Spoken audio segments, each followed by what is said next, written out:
Hi, it's Robert here from Yeah, It's Red. And just taking my bike out for a little bit of an evening spin.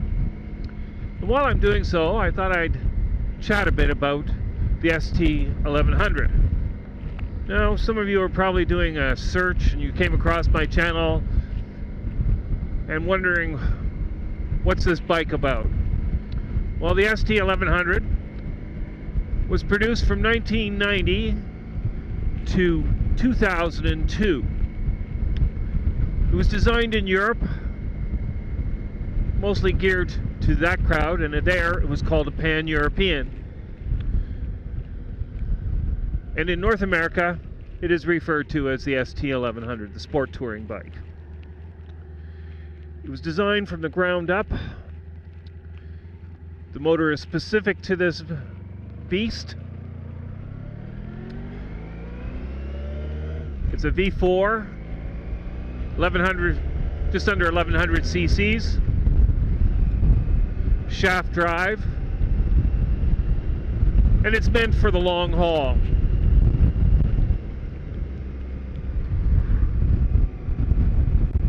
It holds 28 liters of fuel, I think 7.3 US gallons, 6 point something Imperial.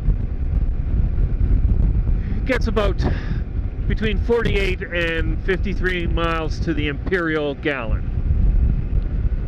And the range is roughly 300 miles or 500 kilometers, which is quite substantial for a motorcycle. It also has fairly good wind protection.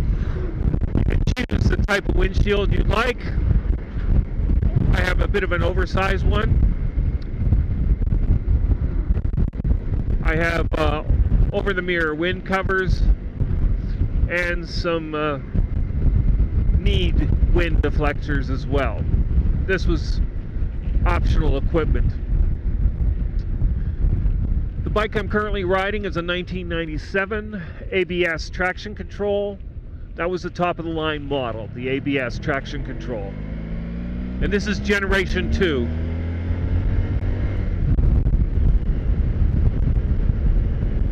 The bike came in standard form, standard brakes. The ABS has the added feature of linked braking system, which also means that there are 3 pucks per caliper in the front and 3 pucks per caliper in the rear, and they're linked, one in the front to the rear, etc.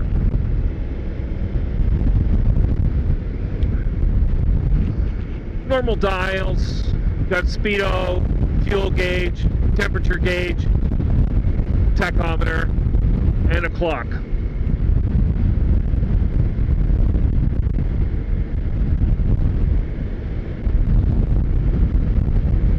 And then people add some options, GPS, heated grips. Unfortunately, didn't have the foresight for cruise control, and that's an option I've added to this particular bike.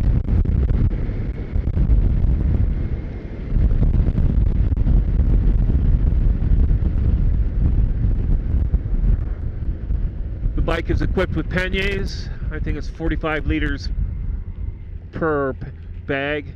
So you can carry quite a bit of gear if one so chose to.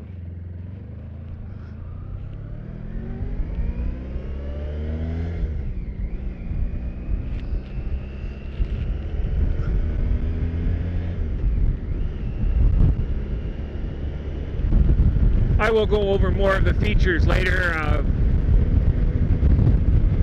with a different camera. Show you what the bike looks like parked, and go over the features again.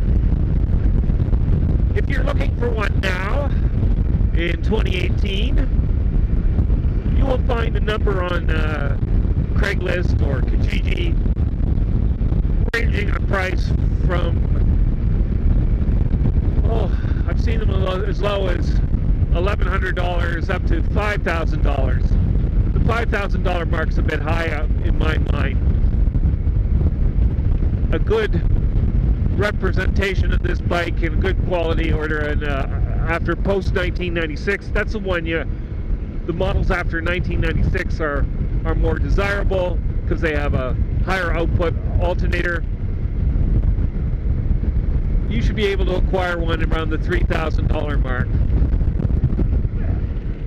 Set aside another $1,000 in case you need some tires, the possibility of the fork seals leaking, mechanical fitness, those kinds of things.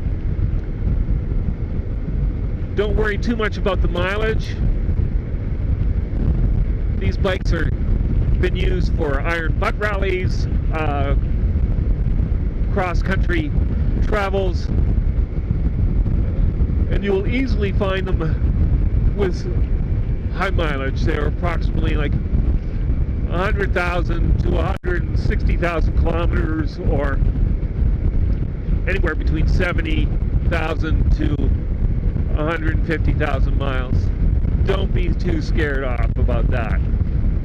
These bikes have been known to go up to 500,000 without any problems whatsoever.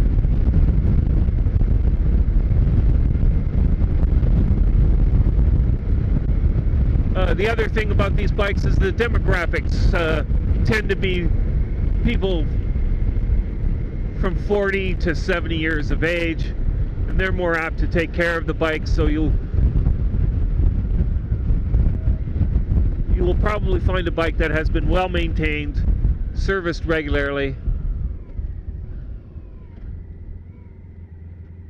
and that adds to the longevity of the bike. Essentially what they're looking at is changing the oil, changing tires,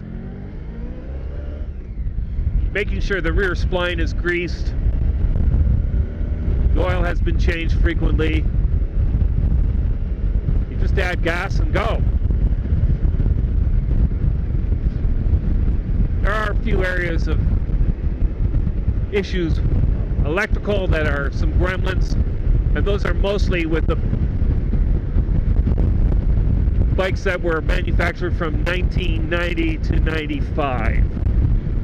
They were equipped with a 28 amp alternator. The alternators were well designed, but they just couldn't handle the excessive loads where people added accessories like heated gear and additional lights. And those bikes, some of them are demanding a high price for them, but I wouldn't pay more than $1,500 for them, Canadian. You can upgrade them to the 40 amp alternator, which many people have done. So if you find a bike with a model year 1990 to 95 that has had the alternator upgrade, you could probably still get it for a good price, and it'll be a wonderful bike to have. Anyway, a little bit more later.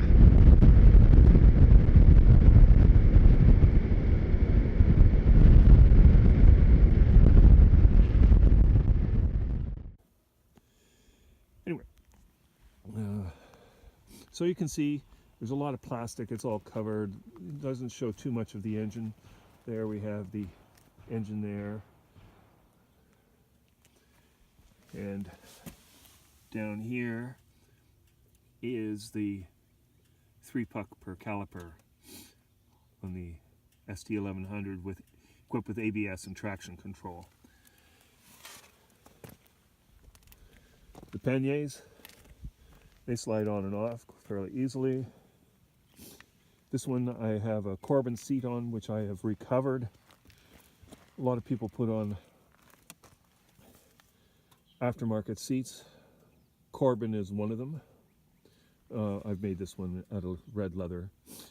Also what I have is a Bagster style tank bag, and this allows me to carry some more items and charge some devices. Right here is the additional wind deflector for the knees. It's quite nice. Keeps the rain off too in the wintertime. There are some engine guard covers in the case of the tip over, so you don't damage too much. The only thing that really is susceptible to damage are the mirrors, and these just pop off in the event of a fall. Headlights. This one is equipped with PIA driving lights. I'm running Bridgestone T31s currently. So as you can see, it's quite a nice little bike. The accessories that I have are, I have a GPS here.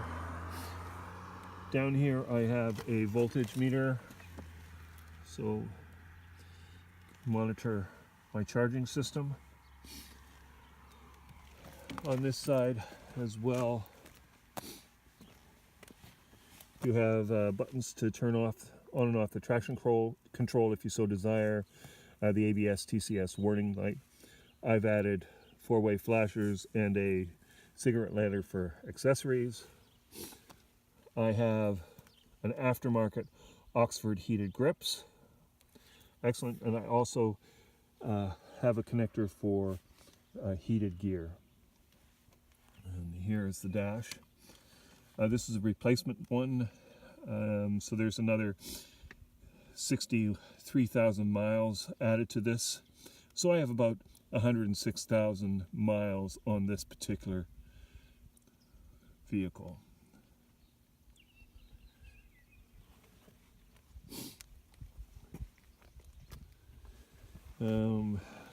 We have a GV rack on the back, which I can add a top box to if I so desire. All in all, great bike, relatively easy to keep clean. It has its up points because of that nature, but also the downside is you don't really know what's going on underneath it, so I pretty much take the plastic off on a yearly, if not bi-yearly basis, just to make sure, see things how things are going. It is water cooled.